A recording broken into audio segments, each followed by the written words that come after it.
नहीं, देखिए, बहुत ही खुशी का पल है हमारे लिए, हमारे पार्टी के लिए, हमारे लाखों कार्यकर्ता के लिए। भाईचारा बना के चलने का संकल्प है। तो कैसे सरकार बने, उसके लिए सब लोग, हमारे लोग जुटेंगे और बिहार में सरकार बनवाएंगे। बिहार में सरकार बनाने की बात कर रहे हैं सर। 4% आपकी आबादी है, कहा जा रहा है 17-18% मुस्लिम आबादी है, लेकिन उसके बाद मुस्लिम को डिप्टी सीएम का उम्मीदवार नहीं बनाया गया, आपको उम्मीदवार बना दिया गया। आप न्याय कर दीजिए, नीतीश कुमार जी को हटा के कोई हमारे अल्पसंख्यक में भाई है शाहनवाज हुसैन जी, उनको मुख्यमंत्री बना दीजिए। प्रेस कॉन्फ्रेंस में ये कहा गया है कि आगे भी एक उप मुख्यमंत्री का ऐलान हो सकता है। क्या मुसलमान, उसमें से कोई मुसलमान हो सकता है? 243 में से कितनी सीटें जीतने की उम्मीद है? सर सरकार बनाएंगे, 15 में से आप कितना जीतेंगे? अभी मैं जोशी नहीं हूँ भाई। मुंसिफ टीवी में आप सबका इस्तकबाल है। मैं हूं आपके साथ नदीम। बिहार में इंडिया गठबंधन की तरफ से सीएम और डिप्टी सीएम का ऐलान हो गया है। सीएम तेजस्वी यादव और डिप्टी सीएम मुकेश सहनी। मुकेश सहनी जी इस वक्त हमारे साथ मौजूद हैं। सर, किस तरह से देख रहे हैं, आपको डिप्टी सीएम के लिए ऐलान कर दिया गया है उम्मीदवार? नहीं, देखिए, बहुत ही खुशी का पल है हमारे लिए, हमारे पार्टी के लिए, हमारे लाखों कार्यकर्ता के लिए कि हमने पिछले 11 साल से बिहार में संघर्ष हम कर रहे हैं और आज संघर्ष जो है सफलता की ओर बढ़ रही है। एक राज्य में सीएम और डिप्टी सीएम का नाम का अगर घोषणा हो, उसमें एक मल्ला अति पिछड़ा समाज के बेटा का नाम का घोषणा हो, तो ये हमारी उपलब्धि है, हमारी जीत है।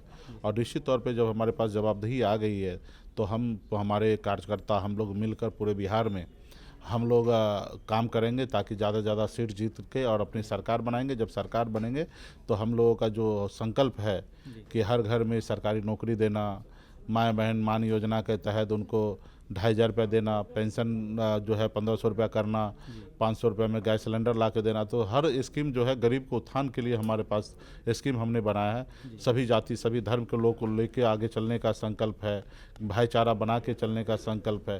तो इस पर हम लोग काम करेंगे। जवाबदेही मिला तो उसको पूरा करेंगे और अभी कैसे सरकार बने, उसके लिए सब लोग, हमारे लोग जुटेंगे और बिहार में सरकार बनवाएंगे। जी, आप बिहार में सरकार बनाने की बात कर रहे हैं सर। 4% आपकी आबादी है, कहा जा रहा है 17-18% मुस्लिम आबादी है, लेकिन उसके बाद मुस्लिम को डिप्टी सीएम का उम्मीदवार नहीं बनाया गया, आपको उम्मीदवार बना दिया गया।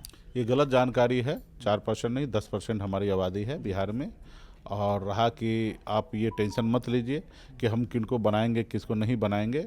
सरकार अभी ये है कि तेजस्वी जी और मुकेश सहनी के नेतृत्व में सरकार बनना है। इस सरकार में सभी जाति सभी धर्म को सम्मान मिलेगा। तेजस्वी जी का हमेशा कहना रहा, A to Z की हमारी पार्टी है, हमारी गठबंधन A to Z की है। हमारे साथ जो रहेंगे उनको भी हम सम्मान देंगे, जो लोग नहीं होंगे उनको भी सम्मान देंगे।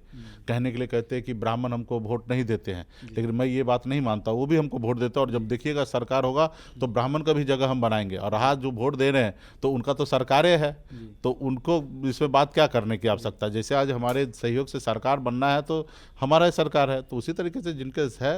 हाँ, ये बात अलग है कि भाजपा को तकलीफ हो रहा है। भाजपा और जेडीयू के एक नेता ने कहा कि मुसलमानों को तो अन्याय हो रहा है। मुकेश सहनी तो को आप बना न्याय दिया कर गया। दीजिए, नीतीश कुमार जी को हटा के कोई हमारे अल्पसंख्यक में भाई है शाहनवाज हुसैन जी, उनको मुख्यमंत्री बना दीजिए।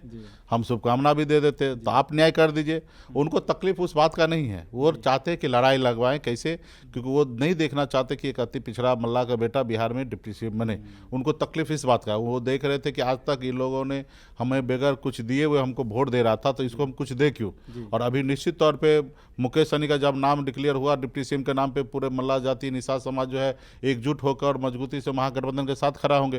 तो इस बात को उनको तकलीफ है, उनको डर सता रहा है कि हमारी सरकार चले जाएंगे, तो इसलिए उस तरीके से स्टेटमेंट दे रहे हैं। और ताकि हम लोग आपस में फूट डालो और वो राज करे, ये उनकी कोशिश होगी। आपके हिसाब से फूट डालो राज करो की बात कर रहे हैं। हाँ, बिल्कुल। 60 सीटों का आप दावा कर रहे थे, सिर्फ 15 सीटों पर आप चुनाव लड़ रहे हैं। ठीक है, वो आपको लड़ना है क्या? नहीं ना, वो हमारा पॉलिसी है, हमारा रणनीति है कि हमें ज़्यादा से ज़्यादा सीट चाहिए था और जितना भी मिला उससे मैं संतुष्ट हूँ और उसको लेके आगे बढ़ेंगे और सरकार बनाएंगे। एक सवाल जो मुस्लिम समाज में गूंज रहा है कि 15 सीटें मुकेश सहनी को मिली, 15 सीटों पर वो चुनाव लड़ रहे हैं, लेकिन किसी एक मुस्लिम को कैंडिडेट नहीं बनाया, सेम बीजेपी की तरह।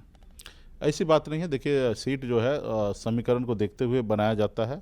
हमें जहाँ पे सीट मिला है वहाँ पे पहले से सब अन्य अन्य समाज के लोग लड़ाई लड़ रहे थे और वहाँ पे वो नहीं बन पाए, लेकिन हम 243 सीट हमारे पास है और 243 पे हम कैसा, तो हम कल ही आपसे नाराजगी है और ठीक मुकेश है, सहनी से नाराजगी। उसको नाराजगी हम पूरा करेंगे, सरकार में जगह बनाएंगे। कल ही हमारा पहला दौरा है, तो केसर अली साहब के यहाँ जा रहे हैं हम रैली करने के लिए, मीटिंग। वो सीट जो सीट पर 2020 में हम चुनाव लड़े थे, लेकिन वो सीट पर मैं चाहता तो मैं लेकर और मैं लड़ सकता था, लेकिन हमने उनको सीट नहीं काटा और हमने स्वयं बोला कहा कि नहीं, वहाँ पे हमारे अल्पसंख्यक भाई लड़ रहे हैं, वही लड़ेंगे और वहाँ पे हम प्रचार करने के लिए भी जाएंगे। तो पहला मेरा कल का प्रचार है सिमरी बख्तियारपुर में है, जहाँ वहाँ उनको जाके जिताने का काम करेंगे। जितने भी राज्य में हमारे अल्पसंख्यक भाई लड़ रहे हैं सबके लिए हम जाके काम करेंगे, प्रचार करेंगे। तो सीट ये एक नेता होते वो इस तरीके से परसेप्शन बनाते हैं, और रहा कि हमारे पार्टी गठबंधन सबके लिए हम लोग हैं। ये प्रेस कॉन्फ्रेंस में ये कहा गया है कि आगे भी एक उप मुख्यमंत्री का ऐलान हो सकता है। क्या वो मुसलमान, उसमें से कोई मुसलमान हो सकता है? कुछ भी हो सकता है। हमने कहा जाति धर्म को देखते हुए हमारी सरकार बनने के बाद उसमें से हम लोग जगह बनाएंगे, और तो आने वाले समय में उस पर हम लोग चर्चा करेंगे। 243 में से कितनी सीटें जीतने की उम्मीद है? 150 प्लस के साथ सरकार बनाएंगे। 150 प्लस के साथ सरकार बनाएंगे। 15 में से आप कितना जीतेंगे? अभी मैं जोशी नहीं हूँ भाई, हम साधारण आदमी हैं। हमारा कोशिश होगा उम्मीद 15 हमारा कोशिश होगा कि 15 का 15 चुनाव जीते। चलिए, बहुत शुक्रिया बात करने के लिए। हाँ, मुंसिफ टीवी से। धन्यवाद।